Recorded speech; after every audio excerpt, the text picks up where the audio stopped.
since Vampire Survivor and Balatro burst onto the scene, the roguelike arms race has been in full swing.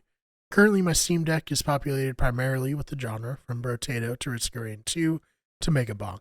I'm absolutely drowning in games from this genre. With so much competition hoping to steal anywhere from 10 minutes to 10 hours of your time, a new release really has to work hard in order to set itself apart. Before I got my Steam Deck, I never really even tried the roguelike genre, but fortunately, my eyes have been opened to a world of fun and maybe a bit of addiction. Well, I think I found the next great roguelike that is set up well to steal hours of my life, and probably yours too. Ball X Pit. Maybe it's just Ball Pit. Regardless, it's the latest roguelike to take the world by storm and prevent me from being nearly as productive as I'd like to be. The concept is simple. You choose a character and descend into the pit where you have to clear enemies by bouncing various balls off of them. As the run goes along, you gain new abilities and different types of balls with various effects, such as burning, poisoning, or freezing. Each new character you unlock comes with their own playstyle, like coming with one of those upgrades already activated, or with 2 streams of balls, each at half power, but giving you the ability to get the balls into more places and bounce off more enemies to clear the board quicker. It really makes each character stand out with their own unique style of play.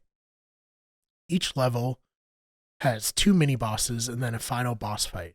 Your character gains XP and levels up to help you in future runs, but what sets this game apart is the base building mechanic.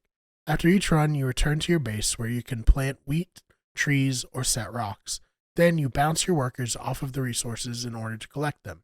You can also obtain blueprints for different buildings that grant you upgrades during your runs. You place the buildings down and have to bounce the workers off of them in order to spend time constructing said buildings. The backstory of the game is that the city was annihilated and the pit is all that remains. Hunters, which are your various characters, search the pit, fight off monsters, and return with their treasure while helping rebuild the city of Balbalon. This is where the genius of Ball X Pit lies. In most roguelikes, you're focused on unlocking characters and maps, which this has as well, but the added element of a base builder is what really keeps you hooked.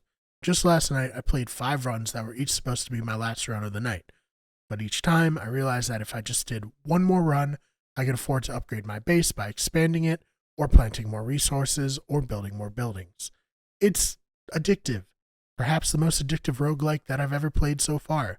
Another unique element that Ball X Pit brings to the table is the ability to fuse your upgrades to create new and more powerful upgrades. While you're doing a run, you'll find fusions on the ground.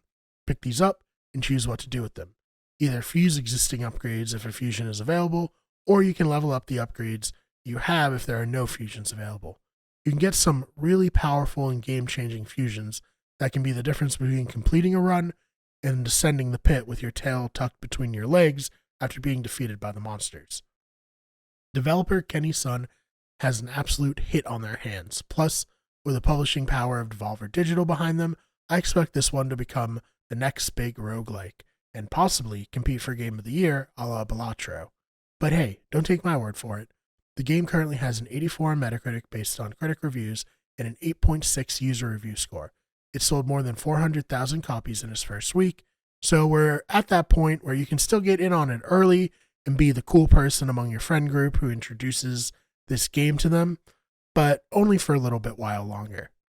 It's only $14.99 on Steam. Currently, it's available also on the PS5 and Switch 2, as well as part of Game Pass Ultimate on Xbox. So, have you checked this one out? If so, what do you think? Do you agree that this could be the next big roguelike, or am I just kind of caught up in it because I'm addicted? Let me know your thoughts in the comments. Thank you so much for checking out this video. If you enjoyed it, please subscribe. We have new videos coming out every single week. We also have our other channels, which include Those Fake Nerds for nerd and pop culture news, as well as Really Good Sports for sports news, Better Radio that hosts all of our podcasts, and our newest channel, Wicked Scary, where we cover cryptids and urban legends. Thank you so much for checking this one out, and I will see you in the next one.